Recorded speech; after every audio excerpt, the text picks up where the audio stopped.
હાય, હું ખુશી પટેલ. આજે આપણે જેપી હોસ્પિટલના એક પેશન્ટ જોડે થોડી વાત કરી લઈશું. તો અંકલ, પહેલાં તમારો ઇન્ટ્રો થોડો આપી દો. મારું નામ કીર્તિભાઈ પટેલ. હું નારાયણપુરા બડા પાર્કમાં રહું છું અને મને કેટલા દિવસથી આ તકલીફ હતી.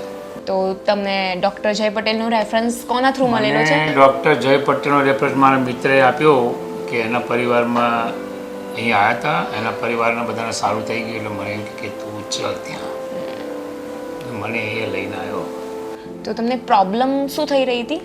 મને પ્રોબ્લેમ એવું હતું કે મારે નીનો દુખાવો લગભગ 1.5 વર્ષથી થતો હતો. 1.5 વર્ષ કદાચ વધારે હશે. સવારે ઉઠવું તો મારો પગ છે ને ધરતી ઉપર રહેતો જ નહોતો. પકડીને ચાલવું પડે. એ જે મને એમ થયું કે હું ક્યારે એની સર્જરી કરું. મારા મિત્ર આવ્યો, એને વાતચીત કરી કે તું બીજે ક્યાંય ના જઈશ, અહીંયા આવ. પછી અમે અહીંયા આવ્યા. ડૉક્ટરે મને બધું બતાવ્યું કે બી તમારી ની, તમારો ટીવીમાં બધું મને બતાવ્યું કે જો તમારી ની આ રીતે છે. તમે જેપી હોસ્પિટલમાં એડમિટ થયાથી ડિસ્ચાર્જ થયા ને એ વચ્ચેનો તમારો સફર?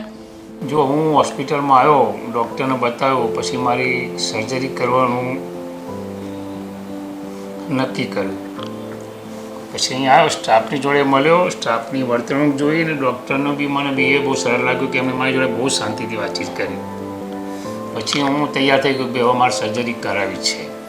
અને સ્ટાફે બી મને કહ્યું કે અંકલ, તમારા જે બધા ઘણા આવી ગયા અને ઘણા સર્જરી સરસ થઈ ગઈ છે, દોડતા થઈ ગયા છે, અમે બધા તમારી જોડે છીએ જ. સર્જરી પછી સમજો કે આજે મારો બીજો મે બી 3જો દિવસ છે. તો હું અત્યારે ચાલતો થઈ ગયો, વગર સ્ટીકે ચાલું છું, કોઈ જાતના સપોર્ટ વગર હું ચાલું છું. અને ચાલું છું તો સ્ટેપ પણ મેં પગથિયાં બી ચડ્યો, પગથિયાં ઉતર્યો બી ખરો.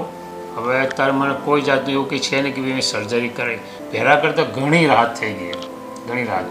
તો ડૉક્ટર જય પટેલ માટે થોડા કોઈ તમારે જે કહેવું હોય? ડૉક્ટર જય પટેલ યંગ છે, એમની નેચર બી બહુ સરસ છે. એમણે મને એટલી સરસ સમજણ પાડી કે અંકલ, મારી જવાબદારી, તમે ચાલતા થઈ જશો, ચાલતાની દોડતા થઈ જશો. મને એટલો બધો વિશ્વાસ આપ્યો.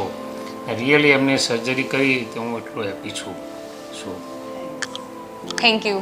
ઓકે ડૉક્ટર, તમને ઘણો આભાર તમારો કે તમે મને સર્જરી કરી, મને દોડતો કરી દીધો.